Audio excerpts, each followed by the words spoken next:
Kraven the Hunter has killed every animal known to man, but guess what? We're gonna make him Kraven the Animal Lover. Off! Alright lads, so I just got back watching Kraven the Hunter, and I went with my notepad as I usually do, but this time, halfway through the movie, I shoved it back in my pocket. This movie is so much worse than you can think. Is it worse than Madam Web? No, but it's up there. The Sony Spider-Man Spin-Off Universe might just be a masterclass on how not to make a comic book movie. Kraven the Hunter is not even a hunter in the film. In fact, he saves animals. I'm pretty sure he's moonlighting for PETA at this point. But hey, he does hunt something though. Criminals, gangsters, and poachers. But still, that doesn't make him a villain or an anti-hero. Kraven is more heroic in this movie than Venom, Morbius, and Madam Web combined. Don't turn a bad guy into a hero just because he's a protagonist in your film. Show us his bad side. Show us why he's evil. Show us why Spider-Man should beat the crap out of him. Instead, they show us his origin story through 40 minutes worth of flashbacks where Kraven goes hunting with his father, played by Russell Crowe, and there he ends up getting mauled by a lion. And instead of just biting him and killing him off, the lion sees this little girl who's Calypso and just leaves Kraven hanging there. Calypso then pulls out some magic potion from her grandmother, and boom, teenage Kraven is saved. And that's his origin story, where he gets his powers from some magic potion infused with lion blood. So where did this magic potion come from? No one knows. And why did the grandmother give it to Calypso? Not a single clue. How did the grandmother even have it in the first place? I don't know, dude. This origin story is so dumb, I literally had to balance it out by coming home and playing World of Tanks Blitz for some peace of mind. And that reminds me, World of Tanks Blitz is a cross-platform, free-to-play, team-based MMO action game with 11 game modes and over 30 maps where you can control over 400 legendary armored vehicles, both historic and fantasy-based. Bend the rules of reality with this fun, lighthearted twist on a tank combat game. Now, I'm super excited to announce that World of Tanks Blitz is partnering with deadmau5 for a one-of-a-kind holiday dance party event through December 26th. Snag the mouse tank, which is naturally loaded with DJ gear and party equipment, a set of deadmau5-themed camos, 3 exclusive masks, and 2 deadmau5-themed quests. I've followed deadmau5's music since 2009, so I'm extremely excited about this collab. Additionally, the Deadmau5 in the House event kicks off this month with an exclusive track, Familiars, which I've been playing on repeat ever since hearing it. It's clear why this game has over 180 million downloads worldwide. World of Tanks Blitz hits different with deadmau5 in December, so find out for yourself and unlock all operations and deadmau5 event inside the game. Click the link in my description to download the game for free, grab a tank, and participate in 5 regular or raiding battles. Use the bonus code DEAD5BLITZ, valid until December 26th. This includes 3 premium days, plus exclusive profile background with the deadmau5 tank. Alright, going back to Kraven the Hunter. This movie has no clear beginning, middle, or end. It just starts out of nowhere and ends just as randomly. It feels like a bad dream. No, scratch that, a nightmare. The screenplay of this movie will easily take the 2nd place for the worst dialogues ever written for a movie, just behind Madam Web. Seriously, the more the characters talk, the more I just want them to skip to the next action scene, which, to be fair, is the only decent part of the movie. Kraven then abandons his father and brother Dimitri to go and live in the woods. We come back to the present day, where he has a list of criminals to take down. He finds the girl who saved him with that magic potion, and she asks him, "How did you find me?" And Kraven just nods it off, saying hunting people is kind of his thing. Now guess why Kraven is here to meet her? Because he needs her help tracking down some of the criminals in his list. You've got to be kidding me! You just said you can find people and it's your thing, and now you need help?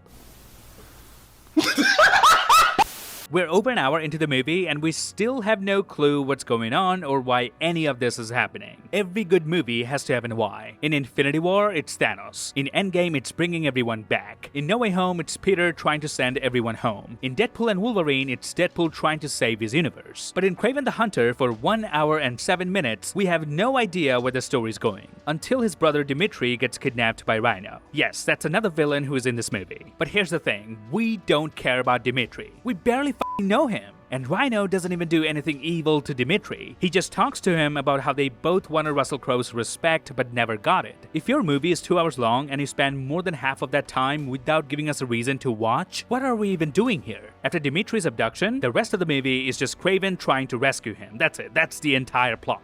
Reading the synopsis of this movie is like reading a jumble of comic book buzzwords that don't make any sense. The plot's all over the place, jumping from one thing to the next with zero direction. It kicks off with Kraven having a list of criminals to take down. Then it shifts to Kraven against his dad. Next, it's Kraven versus Rhino, and finally it's about him saving his brother Dimitri. There were so many plots with potential, but the writers never really explored any one of them in depth. Now, Kraven also has his own Bat Cave, or should I say Kraven Cave, in the middle of the woods, where he stashes all his weapons like knives and crossbows. He can even summon animals to cause a stampede, just because he has lion blood, an ability he doesn't have in the comics. Makes you wonder, why doesn't Peter Parker summon all the spiders in the city to fight the villains with him? Oh, I know, because it doesn't make any fucking sense. Who writes his crappy origin stories and who greenlights them? Even a 2004 audience would be laughing at this. The origin story in the comics was so much better than whatever the pile of crap they made. In the comics, Kraven was always obsessed with hunting, and stole a potion from a witch doctor from a tribe in Africa that gave him superhuman speed and strength. He became so powerful that he hunted every animal known to mankind. But in the movie, Kraven doesn't even want to hunt animals. He cares more about saving animals than humans. If anything, Kraven's father, Russell Crowe's character, acted more like Kraven the Hunter than Kraven himself. He's ruthless, willing to sacrifice anything to win, and would never bow down to the enemy. That's kind of what Kraven the Hunter is in the comics. But here they turned him into a complete asshole and turned his son Kraven into a full-blown superhero. Calypso's character says one of the most ridiculous lines I've ever heard. She says to Kraven, "My grandmother died and then I never saw her again."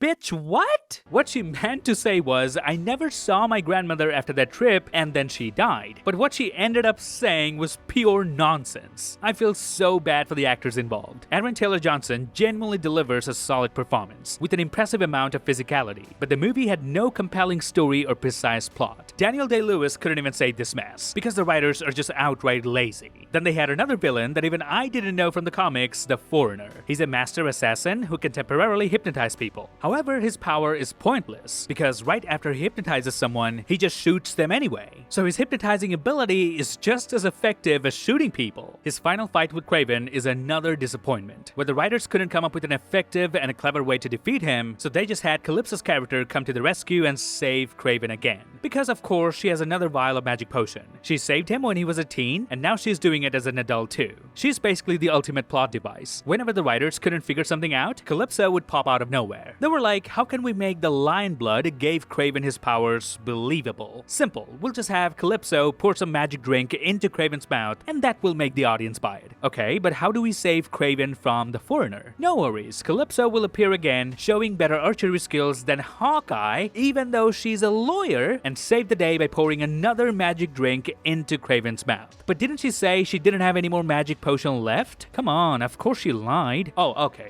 Honestly, this movie doesn't just look bad, it looks like a parody of a bad movie. But hey, it's still better than Madam Web. I mean, at least something is happening in this one. It seems like the success of Venom gave Sony the false impression that they could just make a movie about any Spider-Man character without Spider-Man in it, and it would still work. Failing to realize that the only reason Venom succeeded is because Venom himself is a hugely popular and marketable character, just like Spider-Man. I'm honestly not happy about how Aaron Taylor-Johnson got the short end of the stick here, but I do hope he comes back in some shape or form in the MCU again. After watching this film, I'm not exactly craving for more Spider-Man spin-offs. No, but seriously, please stop. For the love of God, Sony, please stop. Focus on making movies like No Way Home and Into the Spider-Verse. Every Spider-Man movie should feel as massive as an Avengers film, something audiences can't wait for and are dying to see. Make us so excited that we're begging for less in the trailers instead of giving us 8 minutes just to get us in the theater. Hire writers who care about the source material. Writers who wouldn't be afraid to include Spider-Man in a spin-off because they know exactly what they're doing. As we've recently learned that Sony was never really blocked from using Spider-Man in these movies, they just chose not to include him.